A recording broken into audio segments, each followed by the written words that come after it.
Today's assignment is about electron theory. So let's go and look at it right now.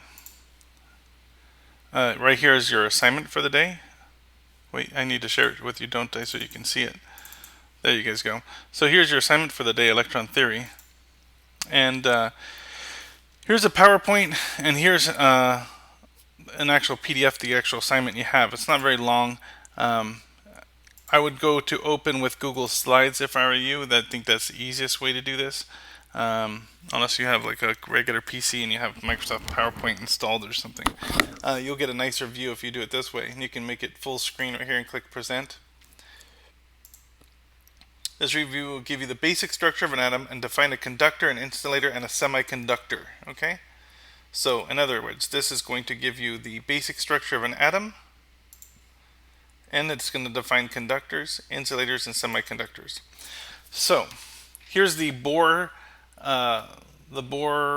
view of an atom, or the Bohr, I don't know what you call it, the way Bohr kind of drew the atom. There's a certain name for that, but anyway, Niels Bohr was the guy who kind of came up with the idea that the atom looked like this. And in general, it's a very good way of interpreting it. This particular carbon atom is carbon definitely because it has 6 protons. So if you want to know what atom you're dealing with, is it hydrogen, helium, lithium, beryllium, carbon, nitrogen, oxygen, fluorine, neon, whatever it is, all you have to do is look at how many protons it has. And then on the periodic table, look at number 6, and number 6 is carbon, and that's all you have to do. Other stuff like neutrons and electrons really do affect what the atom is and how it behaves, but the number of protons is simply what atom you're dealing with, what type of element, I should say. And so you have protons and neutrons down here, and you have electrons and orbitals out here. The distribution of electrons and orbital rings around the atom's nucleus determines the element's electrical properties.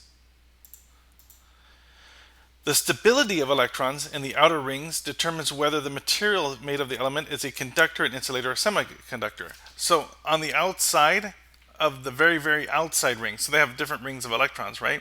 The very outside ring is the one that determines whether the electricity conducts well, or it doesn't conduct well, it's an insulator, or it's a semiconductor. Like it conducts but not very good.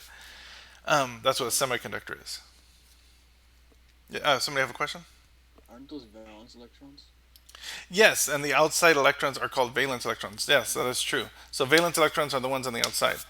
Elements whose electrons are unstable can easily move from one atom to another, make good conductors. So if you have elements that have lots of loose electrons that are not really stable on the outside, they get knocked off really easy.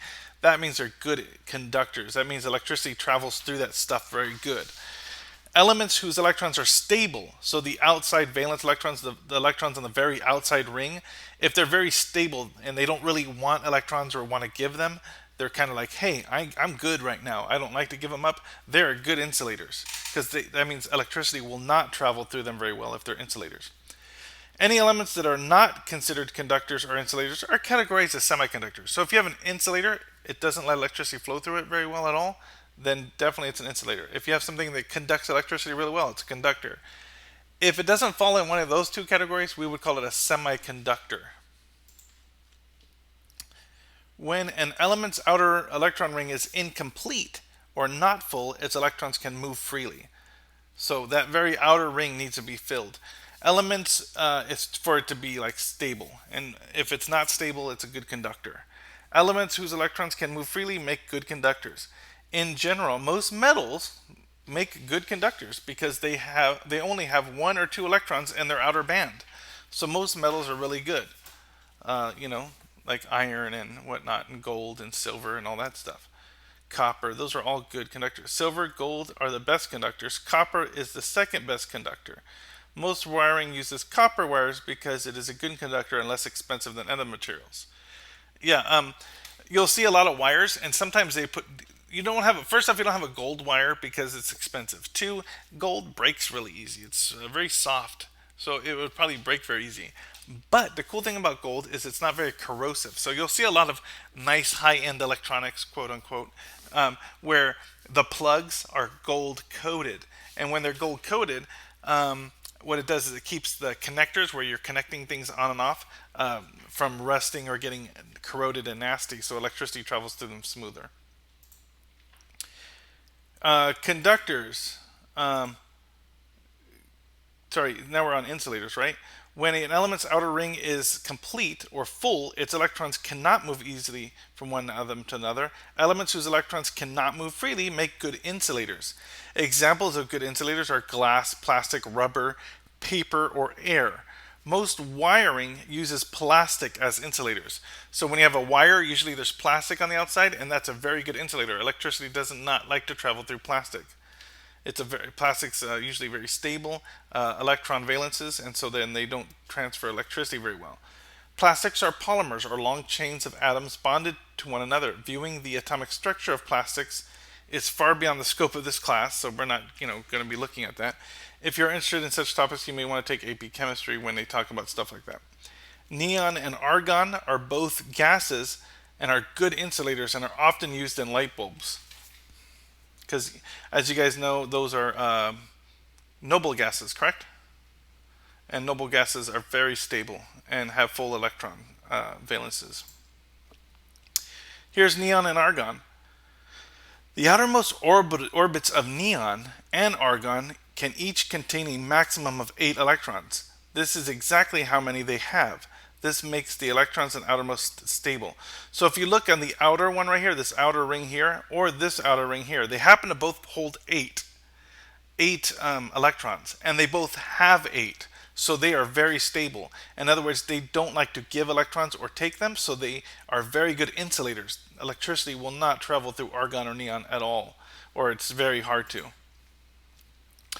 Then an element's outer ring is neither complete or incomplete. The element is said to be a semiconductor. Carbon and silicon are very good semiconductors, and that's why you guys heard of resistors, right? Remember resistors and electricity? We already talked about them a little bit.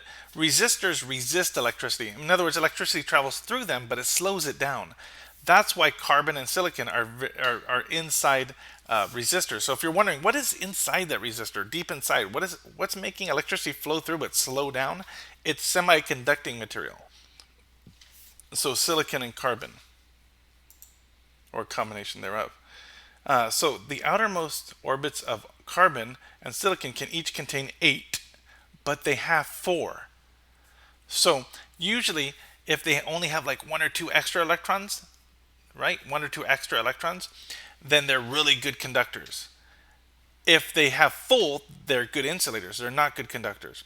This one is halfway full, like right in the middle. So is it a good conductor or is it a good insulator? Well, it turns out they're like not good at either one, and so they're good semiconductors. Like they can conduct, but not very well.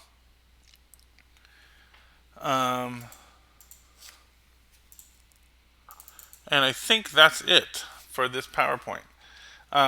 Your assignment for the day is here. And all it says right here is for the diagram shown below, label the parts right here in this atom, and that's in the PowerPoint, so just go back and look at it. Lead, shown below are the electron orbital rings of the element lead and tin. So here's lead and here's tin. Complete the diagrams labeling the number of electrons that belong in each orbital ring. That was not in the PowerPoint, so I would look those up on the internet. Just look up orbital rings of lead, orbital rings of tin on Google, and then write them in. It probably starts with 2, and then you got some 8s in there, and so on. So just fill them out. The very end, since they're metal, they should conduct electricity pretty well. So the very end is probably going to have a little bit of electrons. So the very outer one, where they can usually hold a lot, like maybe 8 or more, it's only going to have 1 or 2, probably 1, 2, maybe 3 electrons on that outer orbital ring. Look up energy levels. So Richard says if you look up the energy levels for lead and energy levels of tin, you should be able to find it that way too. So look up electron orbitals of lead, electron orbitals of tin, or the energy levels of lead or tin, and you should be able to find the answers here. Based on the electron configuration, would tin and lead be good conductors? So if they have a very small amount on the end, like a small amount of electrons, like 1 or 2, on the very outside, then they're going to be good conductors. Do you remember what is made from tin and lead? So what do they make? What like when you have lead and tin? What A things are made? metallic bond. Yeah, so they're metallic bonds. Yeah, and then and also I think if you it says are there any like things you might use in the world made from tin and lead? You might want to look that up. Like what physical things are made from lead and tin? And then just conclusion questions right here. And you can get these from the internet or from the PowerPoint slide. And that's it, folks. Um, there's I didn't